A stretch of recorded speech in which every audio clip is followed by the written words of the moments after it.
Assalamualaikum warahmatullahi wabarakatuh. Bismillahirrahmanirrahim.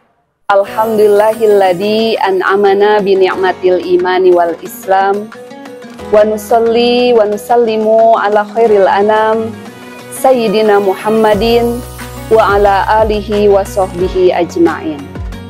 Amma ba'du. Puji dan syukur kita panjatkan kehadirat Allah Subhanahu wa Ta'ala yang telah memberikan kepada kita sebaik-baiknya nikmat, yaitu nikmat iman dan Islam. Sholawat serta salam semoga terlimpah curah kepada junjungan kita Nabi besar Muhammad SAW, kepada keluarganya, sahabatnya, tabi'in, dan mudah-mudahan kepada kita semua hingga akhir zaman. Amin ya rabbal alamin.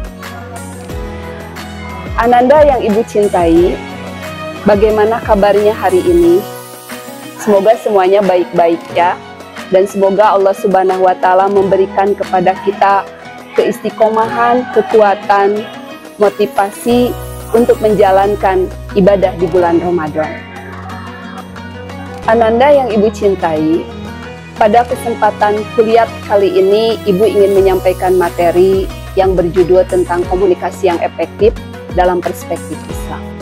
Nah, kenapa ibu tertarik untuk menjelaskan materi ini? Karena kita sebagai manusia yang notabene adalah makhluk sosial, tentunya tidak bisa dipisahkan dengan yang namanya komunikasi. Nah, sekitar 75% sampai 90% kehidupan kita itu diisi atau dihabiskan dengan komunikasi. Mulai dari bangun tidur hingga tidur lagi, kita habiskan untuk komunikasi. Baik itu komunikasi secara verbal ataupun non-verbal, secara bahasa atau dengan menggunakan bahasa tubuh. Nah, kemudian juga baik itu komunikasi dilakukan dengan diri sendiri, hablum minallah, komunikasi dengan Allah, hablum minanas, komunikasi dengan manusia, ataupun juga hablum minal alam, komunikasi dengan alam. Nah, jadi sungguh benar adanya sebuah aksioma komunikasi dari teori komunikasi Paul Watzlawick yang mengatakan bahwa we cannot not communicate, we cannot not communicate. Kita tidak bisa tidak berkomunikasi. Jadi yang namanya manusia itu butuh komunikasi. Manusia tidak bisa dipisahkan dari komunikasi. Nah, itu yang pertama. Kemudian yang kedua, kenapa ibu memilih judul ini? Karena kalau kita renungi bahwa Allah Subhanahu wa Ta'ala itu sudah memberikan berbagai kenikmatan kepada kita.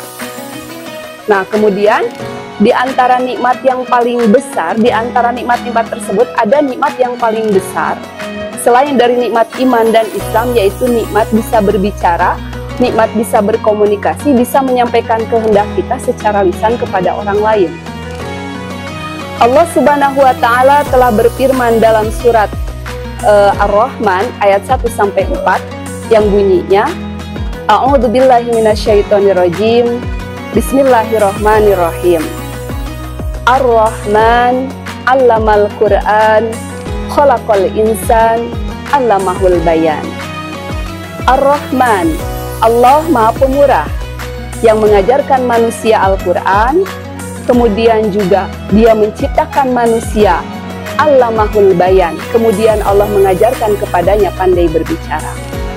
Nah, jadi penciptaan manusia, kemudian pengajaran, berbicara kepada manusia, itu merupakan salah satu bukti kebesaran Allah, ya, bukti kekuasaan Allah yang sangat besar.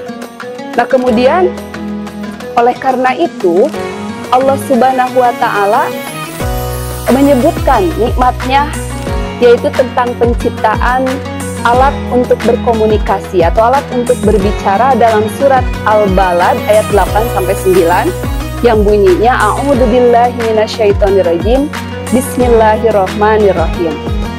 Alam naj'al lahu 'ainain wa lisanan wa syafatain. Kata Allah, bukankah aku telah menciptakan untuknya, bukankah kami telah menjadikan untuknya dua mata, kemudian juga lisan dan dua bibir.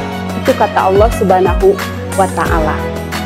Nah, kemudian alasan yang ketiga, Ibu tertarik menyampaikan materi tentang komunikasi ini karena kalau kita perhatikan, Islam itu sangat menaruh perhatian yang sangat besar terhadap urusan komunikasi. Buktinya, di dalam Al-Quran banyak disinggung ayat-ayat tentang komunikasi. Ya, di antaranya contohnya adalah Quran Surat As-Sof ayat 2-3 yang bunyinya A'udzubillahi minasyaitonirrajim Bismillahirrahmanirrahim. Ya ayyuhalladzina amanu lima taquluna ma la taf'alun.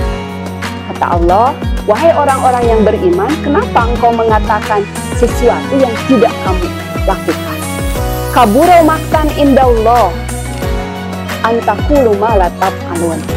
Nah, kemudian Allah melanjutkan firman-Nya, amat besarlah kebencian Allah jika kamu mengatakan sesuatu yang tidak kamu lakukan. Nah, jadi dua ayat tersebut menjelaskan kepada kita bahwa suatu perkataan atau setiap perkataan itu memiliki konsekuensi terhadap diri sendiri. Ketika kita mengatakan sesuatu, ya kita harus melakukannya juga. Perkataan dan perbuatan itu harus seiring dan sejalan, harus linier. Ya, jadi jangan sampai kita mengatakan A itu, kemudian kita melakukan B. Ketika kita mengatakan kepada teman kita, kamu harus jujur ketika ulangan, nggak boleh nyontek. Kamu harus sholat, kamu harus berbicara sopan, maka kita pun harus melakukannya. Jadi, komunikasi itu butuh pembuktian. Ini di ayat ini dijelaskan. Kemudian, perkataan kita juga butuh diiringi dengan perbuatan. Nah, itu poin penting dari dua ayat yang barusan Ibu sampaikan. Nah, namun Ananda, ketika kita berkomunikasi, kadangkala mengalami kegagalan. Apa maksudnya? Yaitu kadang ketika kita berkomunikasi, ketika kita berbicara dengan seseorang, kadang terjadi komunikasi yang tidak efektif.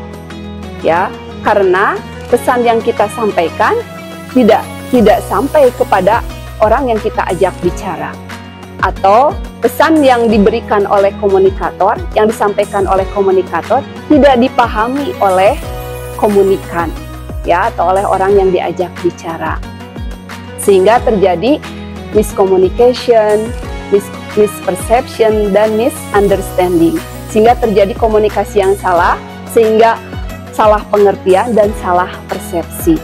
Nah, lalu bagaimana sih sebetulnya komunikasi yang efektif dalam Islam itu? Apakah ada di dalam Al-Quran? Ya jelas Ananda, ada, dijelaskan dalam Al-Quran. Bahwa di dalam Al-Quran itu banyak disebutkan seperti tadi Ibu sampaikan ayat-ayat tentang komunikasi. Istilah atau konteks, gaya dan cara komunikasi yang baik dan benar atau komunikasi yang efektif di dalam Al-Quran itu ditemukan dalam lafaz qaulan. Ya, qaulan itu artinya perkataan atau komunikasi. Nah, ada 6 istilah qaulan di dalam Al-Quran yang menunjukkan arti komunikasi yang efektif. Nah, apa saja 6 qaulan tersebut? Yaitu yang pertama ada yang disebut dengan qaulan baligho, yaitu perkataan yang efektif, yang tepat sasaran. Kedua, ada yang dinamakan dengan qaulan layyina, perkataan yang lemah lembut. Nah, yang ketiga ada yang dikatakan dengan qaulan sayyida, perkataan yang sangat jelas. Kemudian ada yang dikatakan dengan qaulan maisuro, perkataan yang mudah dipahami. Kemudian ada juga yang disebut dengan qaulan karima, perkataan yang mulia. Yang keenam adalah qaulan ma'rufa, yaitu perkataan yang sesuai dengan norma atau aturan. Nah, keenam istilah qaulan tersebut ya sangat mendukung ayat yang menjadi prinsip dasar komunikasi dalam Islam, yaitu Quran surat Al-Baqarah ayat 83. Di sana Allah mengatakan A'udzubillahi minasyaitonirrajim Bismillahirrahmanirrahim wa qulu linnasi husna.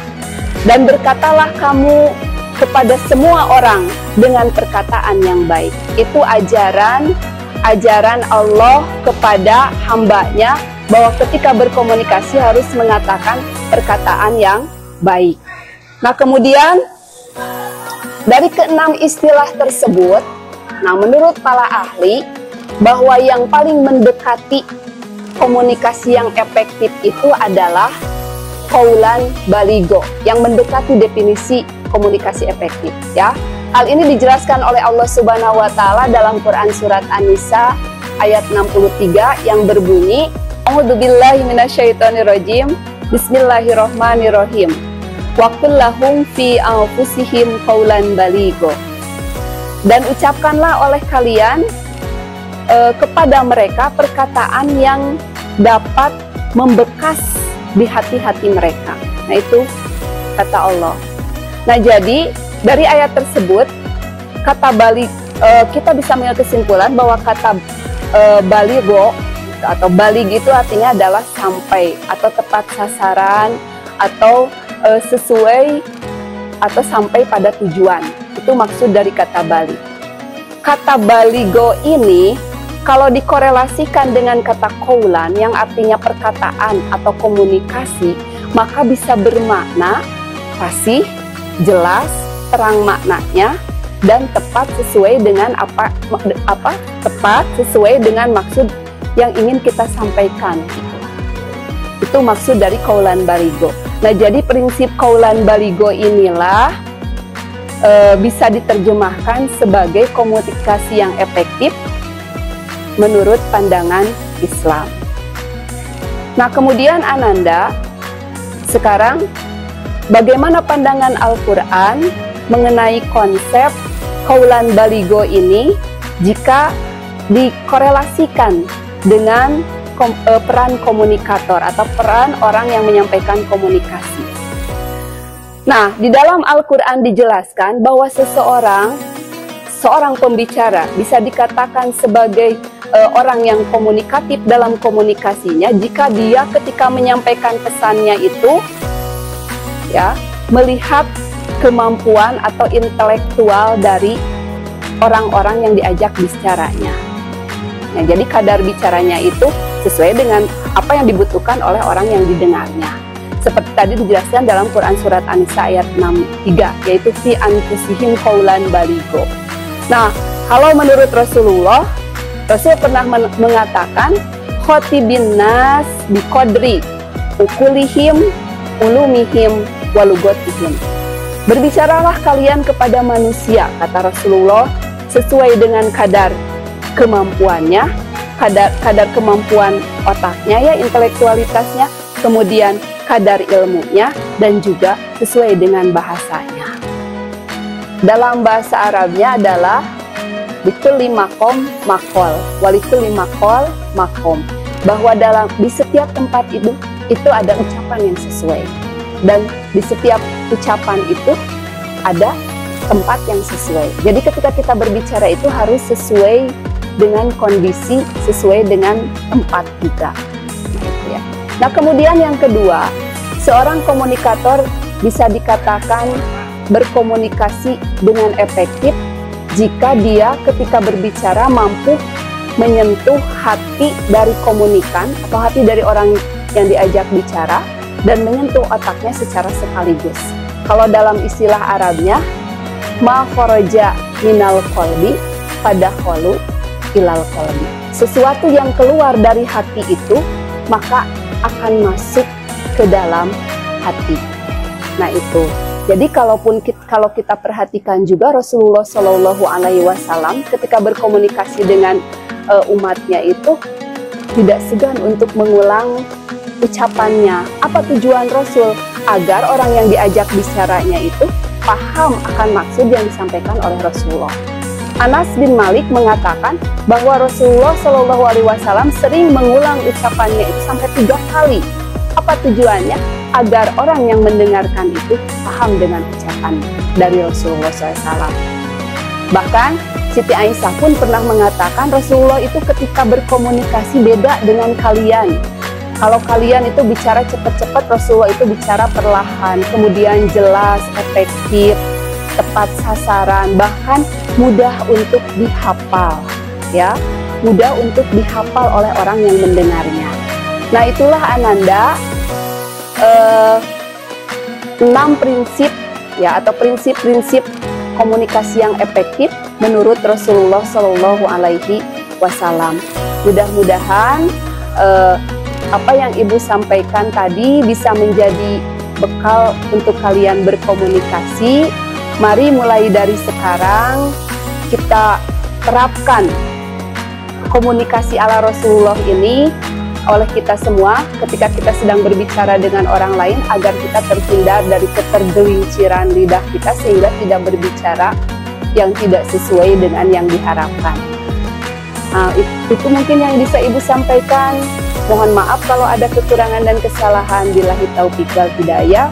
Wassalamualaikum warahmatullahi wabarakatuh.